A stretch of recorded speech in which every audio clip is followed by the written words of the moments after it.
Namaskar. I am Pradeep Gokhale from Central University of Tibetan Studies, Sarnath. The module that we are considering now is entitled Nigrahasthana in Nyaya and Buddhism.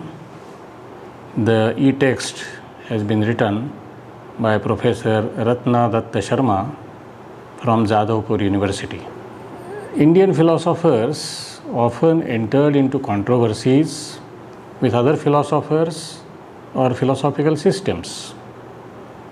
By and large, they wanted to conduct philosophical debates in a democratic and impartial atmosphere. And therefore, formulating of the rules of debate for the rule and also the rules for determining the conditions under which a debater could be said to have won or lost a debate were a matter of prime concern for them. Now, Nyaya and Buddhist logicians made important contributions in this regard. So, in the present module, we will present a brief overview of these contributions. We will start with the Nyaya contribution, and then we will go to the Buddhist contribution, particularly the contribution of Dharmakirti. Now, first we will consider the concept of Nigrahasthana according to Nyaya. Actually, we have referred to this notion in the previous module, where we talked about the rules of three kinds of debate, namely Vada, Jalpa and Vitanda, and we saw that Nigrahasthana was an important type of rule or set of rules which was applicable in all the three types of debates, but particularly in Jalpa and Vitanda, where the winning or losing the debate was an important matter. So, rules on the basis of which the Madhyastha, that is the umpire, can decide whether a particular party has lost the debate or he has won the debate, those rules were important.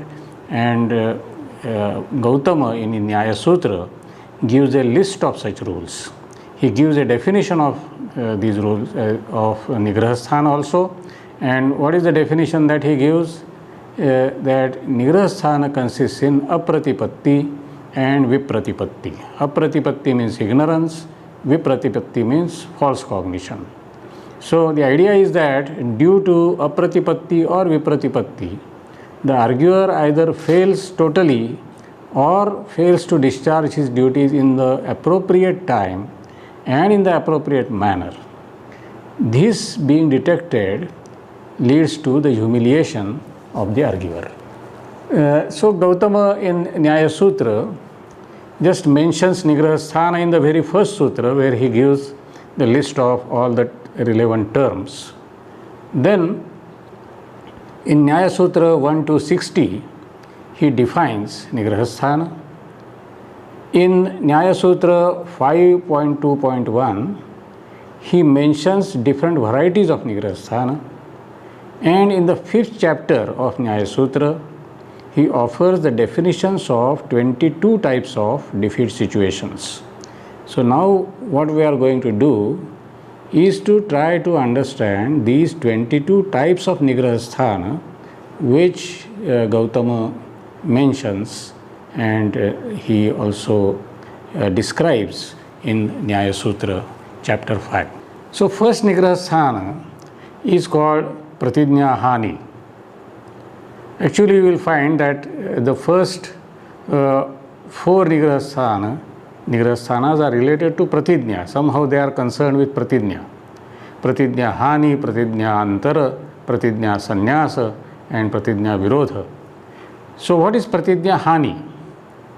Pratijñā Hani can be translated as deviating from the thesis announced for proof. So, a debater first gives his argument. While giving argument, naturally he states his pratijñā, his thesis. Now, suppose a participant has offered an argument in favor of his own position. If in view of the resulting criticism he admits an adverse implication of the thesis announced for the proof, he initiates the defeat situation called pratijna hani. Then second one is pratijnantara, that is shifting the thesis to be proved. Pratijnantara means different pratijna. That is, first the debater makes one pratijna, and when it is criticized by the opponent, he presents an alternative thesis. He will say, oh, instead of this thesis, now I will propose this thesis. So which means that he has in a way accepted that the earlier thesis he cannot defend, and in this way he is said to be defeated by the defeat situation called pratijnantara. Pratijna virodha means opposing the thesis announced for proof. If a discussant intends to establish, suppose, we are giving an example, suppose he intends to establish eternality of sound on the basis of its being created or being a product, then the logical ground here, what is clear is that there is a kind of contradiction or the relation of opposition between being created and being eternal. So this will be the situation called pratijna virodha, that is, the hetu which is presented is incompatible with the pratijna which is stated.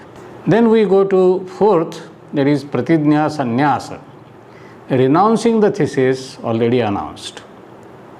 The proponent of a thesis, when he is criticized by the opponent, may denounce his previously announced thesis. He may say, who has announced such a thesis, as if he has not stated this thesis at all. So this kind of situation initiates his defeat, and the defeat situation will be called pratijna sannyasa. Fifth one is hetwantara, shifting the reason. This defeat situation occurs when the disputant modifies his adduced logical ground to meet the charges brought by the opponent. But the modification of the adduced logical ground cannot save the arguer from being criticized. His very attempt to add a qualification to the logical ground already furnished amounts to his admission to the former charge raised against him. That is, suppose an arguer presents a thesis, gives a hetu, that is, gives a reason, but when it is criticized by the opponent, he may qualify his reason or he may change his reason. He does not change the thesis, but he changes the reason.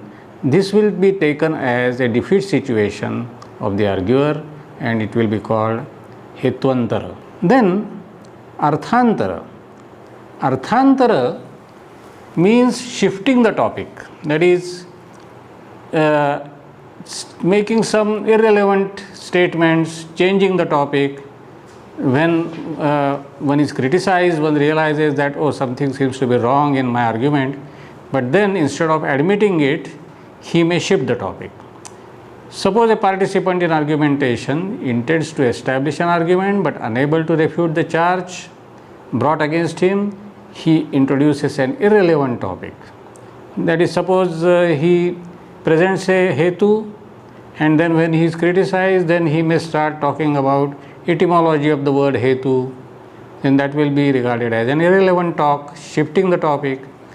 So the consequence will be that the defeat situation will occur, which is known as arthantara. Next one is nirarthaka, meaninglessness. So this is different from arthantara. In arthantara, one is shifting the topic, making irrelevant statements. Here, one is making meaningless statements, meaningless utterances. A disputant who makes use of a sequence of letters devoid of any sense gives rise to the defeat condition called nirarthaka, meaninglessness for himself. It occurs if someone argues, now this is just an imaginary example, sound is eternal because of kaka chata tata like jabadada dash. So here really one is not giving any argument at all, one is making just meaningless utterances. So in that case he will be regarded as defeated due to nirarthaka as nigraha sthana. Then next one is avidnyata artha. Avidnyata artha, vidnyata means not known, not understood. So when one's statement is not understood, this is the literal meaning. Now if a participant in argumentation fails to make others present in the assembly understand what he says, even after repeating it 3 times, he is censured for giving rise to the defeat situation known as avidnyata artha. That is, what he says is not known by the assembly there. I mean, they do not understand. That is, it is a kind of, one can say, meaningless utterance, but it is not meaningless in the sense of nirarthaka. But because of its vagueness, obscurity, he becomes unintelligible to the assembly, and even after repeating what he says, it becomes unintelligible. So it will be regarded as a situation of defeat, and that it will be called avidnyata artha. Next one is called aparthaka. Now aparthaka is incoherent. So actually nirarthaka, aparthaka, all these can be regarded as the members of the same family. In some way or the other, the debater is making meaningless, irrelevant statements. But this meaningless, there can be varieties of meaninglessness, varieties of irrelevance, and therefore Gautama has introduced different nigraha sthanas so that nobody should find an excuse that strictly speaking I am not committing this nigraha sthana. If you are not committed this nigraha sthana, you have committed that nigraha sthana. So in this way it should be possible for the judge to put the charge properly against the debater. So therefore different rules of debate Gautama has formulated. So aparthaka, incoherent. So in this case the speaker uses different individual expressions that violate the rules of syntax and semantics and thus fail to convey any connected sense in spite of being meaningful in isolation. So such a person is adjudged defeated, and this defeat situation is known as aparthaka. So in aparthaka, the example that is given in Navatsayana's Nyaya Bhashya is something like Dasha Dadimani Shad Apupaha. So just sentences which are meaningful in themselves, but they have no connection with each other. They are stated one after the other, so that the collection of statements does not make any coherent meaning. So that kind of situation is regarded as an occasion of defeat, and it is called aparthaka. The next one is aprapta kala. The literal meaning is inopportune, that is saying something when its proper time has not come, that is aprapta kala. Now this defeat situation consists in violating the sequence of the constituents of the argument adhered to. Now we have seen that in one of the earlier modules that Nayayikas, they require that argument should be stated in the form of 5 steps, and those 5 steps, that is pratijna, hetu, udaharana, upanaya and nigamana, they have to follow a certain order.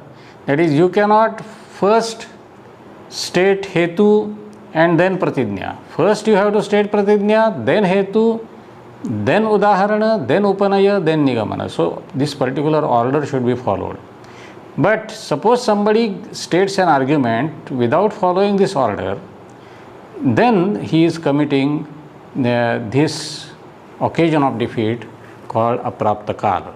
Then we have nyuna. So we can say that this aprapta kala, nyuna and next one, that is adhika, all of them are in a way related to the Panchavayavi Vakya.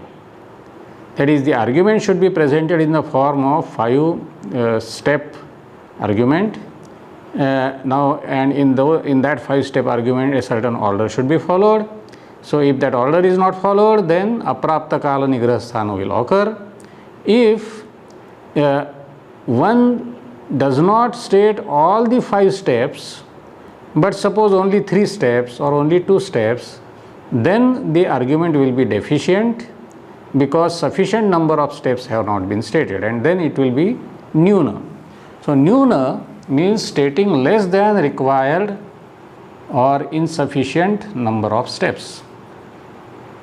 A participant actually making use of fewer propositions or constituents of the argument than those accepted by the system would be adjudged defeated. The fault which would constitute the ground of his defeat is called nyuna. And opposite of nyuna is adhika. Adhika means stating more.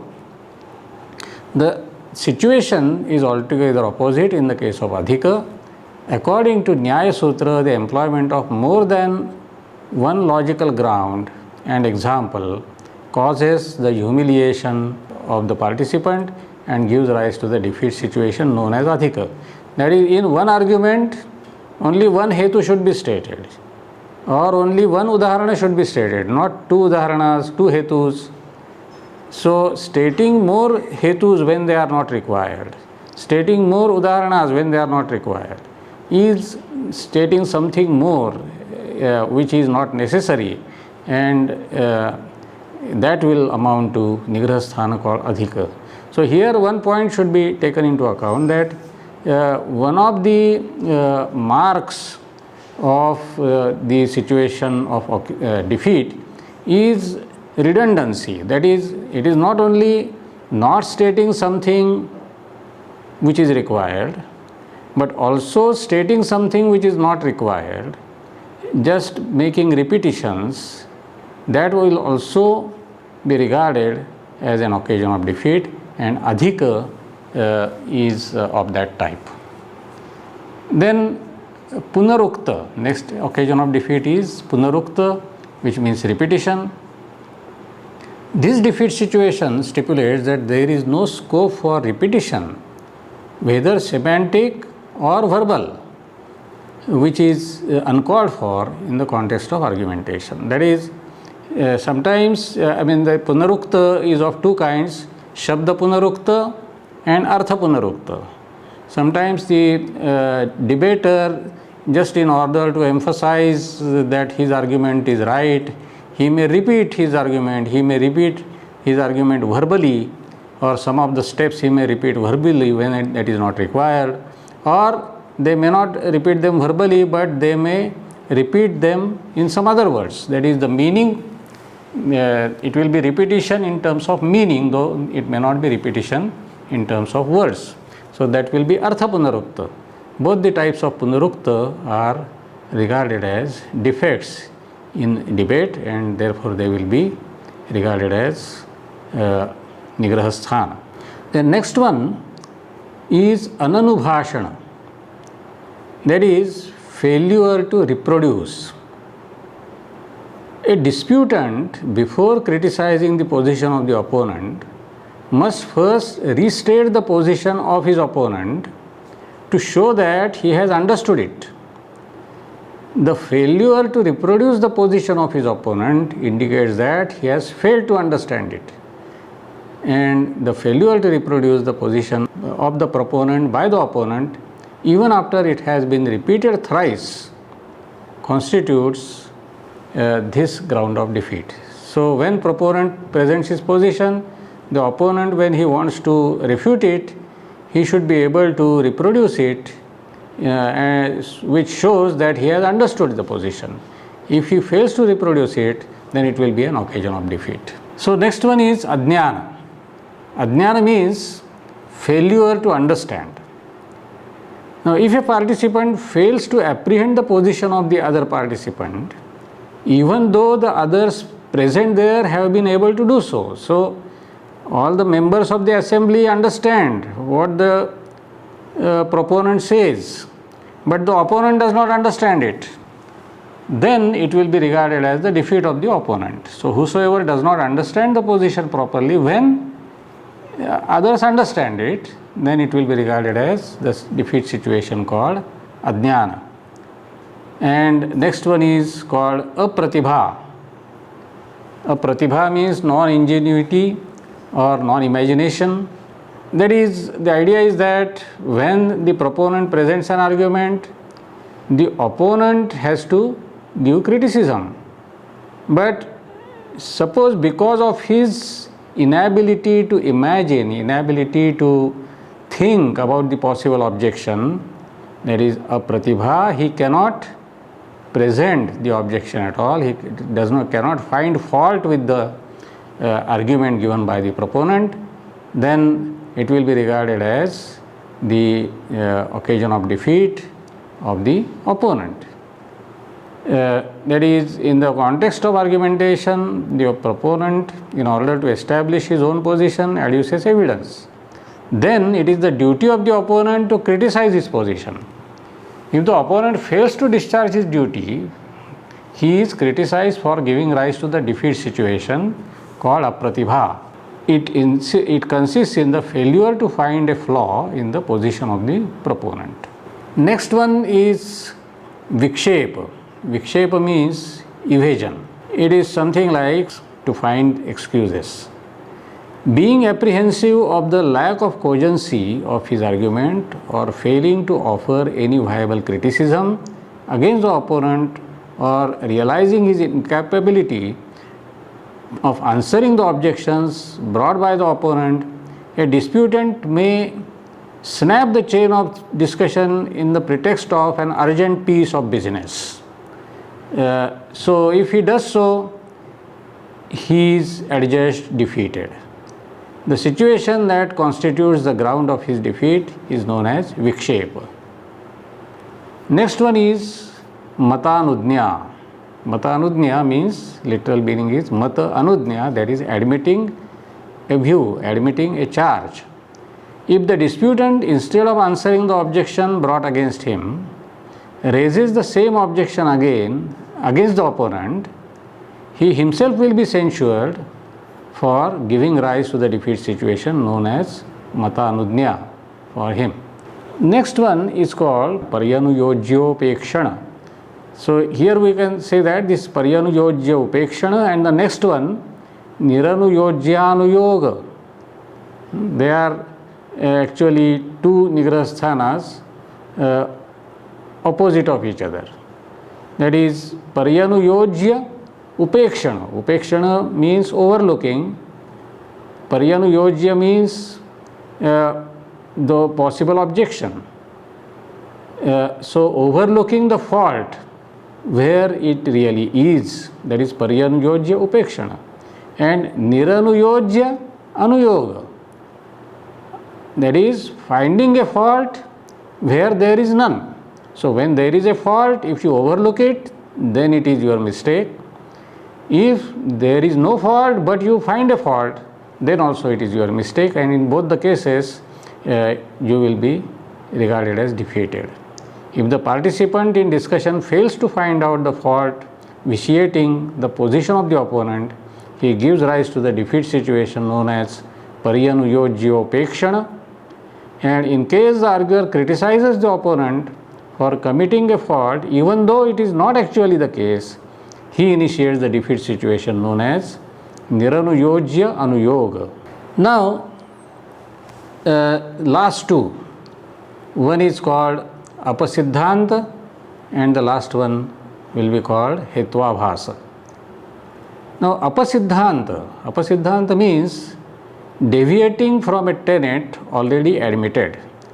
Now, particularly in Indian context, when there are two debaters having debate with each other, they are supposed to belong to a particular school of thought. Generally, a debater cannot say, or people will not appreciate if he says that he doesn't belong to any school, he is just an independent thinker, a freelancer, an independent philosopher. he has to say that either that he is a Sankhya or a Nayayika or a Buddhist or a Jaina, and then when he starts debating, and suppose in the course of debate, in the course of discussion, he makes some statement which is inconsistent with his own system, then it will be regarded as the mistake or the occasion of defeat, called apasiddhanta. That is something which goes against one's own position, one's own tenet, which he has already admitted. Every system of philosophy has some basic presuppositions which constitute the fundamental tenets or basic tenets of the system. If the disputant contradicts one of the basic tenets of the system he has declared to be presenting in the course of argumentation, he is amenable to criticism. The defeat situation he gives rise to is known as apasiddhanta. And last one is hetvabhasa. So hetvabhasa means fallacy, fallacy of hetu abhasa. Actually in some of the modules we have discussed hetvabhasas at length. In the Logic 1 paper also we have discussed hetvabhasas according to Dignaga, and in Logic 2 paper we have discussed the general definition of hetvabhasa according to Nyaya. So these are the logical fallacies. Hetvabhasas are logical fallacies, and if any logical fallacy is committed, then naturally it will be regarded as a defeat situation. So hetvabhasa has an independent significance in logic, and it also has significance in the context of debate.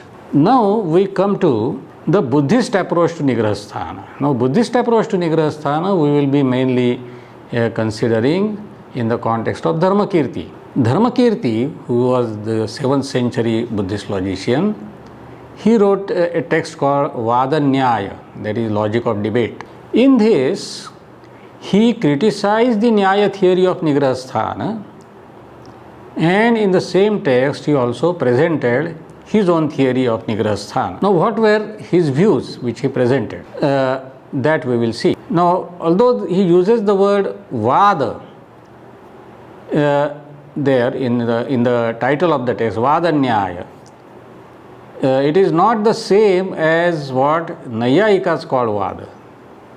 We have seen that for Nayayikas, Vada, Jalpa and Vitanda, these are the three varieties of discussion or debate, and Vada is supposed to be friendly discussion where no question of winning or losing arises. But when Dharmakirti uses the word Vada in the title of his work, this Vada is debate in general. It is not the friendly debate which Nyaya talks about. What Nayayikas call Jalpa resembles what Dharmakirti calls Vada, because in Vada, in Jalpa, two parties have two positions and both of them are interested in defeating the position of the other party and defending one's own position. So this type of situation Dharmakirti has in mind when he talks about Vada. But in spite of this similarity between Jalpa of Nyaya and Vada of Dharmakirti, there are also some important differences. The purpose behind debate according to Dharmakirti is to persuade the other debater rationally, to help him achieve the knowledge of truth and to remove his misconceptions. So Dharmakirti associates his concepts of victory and defeat with this goal of debate. Then for the Nayayikas, the use of both rational as well as irrational devices in the course of debate was permitted. On the contrary, Dharmakirti condemned the use of any irrational means such as chala in the course of debate. Now how Dharmakirti presents his concept of Nigrahasthana. Dharmakirti seems to have systematized further the general concept of Nigrahasthana given in Nyaya Sutra as Vipratipatti and Apratipatti. That is the definition of Nigrahasthana which Gautama gives in Nyaya Sutra is Vipratipattihi Apratipattischa Nigrahasthanam. So it seems that Dharmakirti takes clue from this but develops it in a logical form. He suggested, Dharmakirti suggested, that Nigrahasthanas of the disputant and those of the opponent were not the same.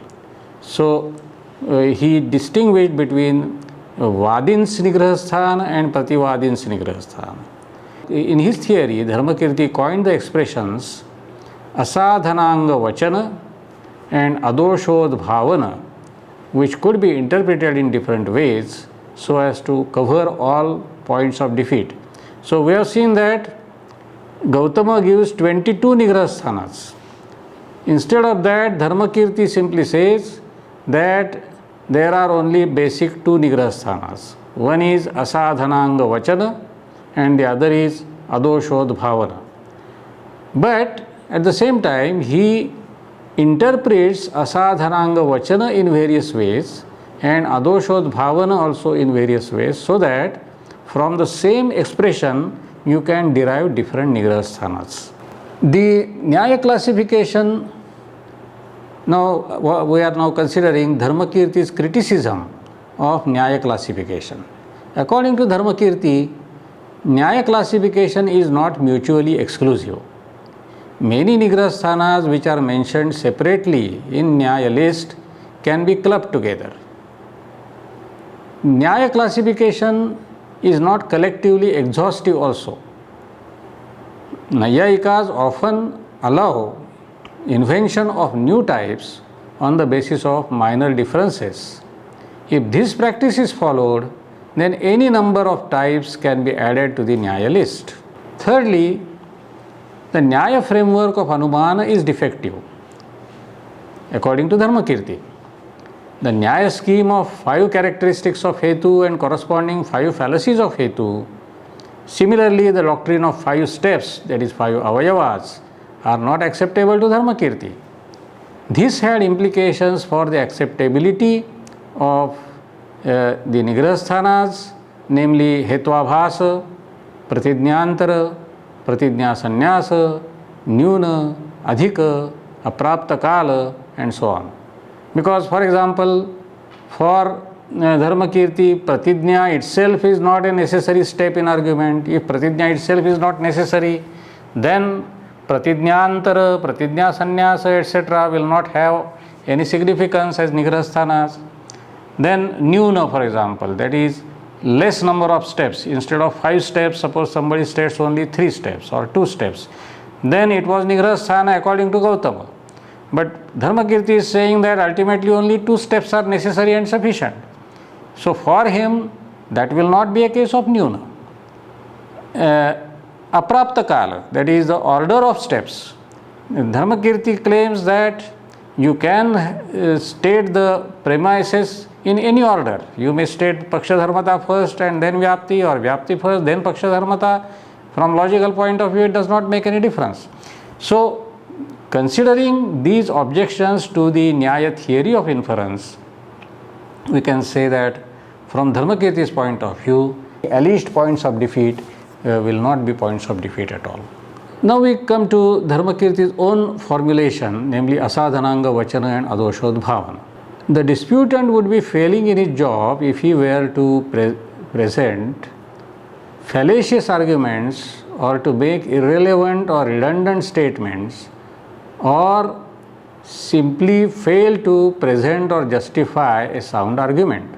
Now all these types are clubbed by one expression, Asadhananga Vachana. Adoshodbhavana. The opponent would, so one is disputant, from disputant side, Asadhananga Vachana is Nigrahasthana. From opponent side, Adoshodbhavana is Nigrahasthana. That is, an opponent will be defeated if he commits Adoshodbhavana. A disputant will be defeated if he commits Asadhananga Vachana. Now, the opponent would be failing in his job if in the course of refuting the disputant he were to make false accusations, that is point out as a fault that which is not a fault, or simply fail to find out the genuine fault in an argument advanced by the disputant. Both these types are clubbed by Dharmakirti in one term, adoshodbhavana. I mean, how does he do that?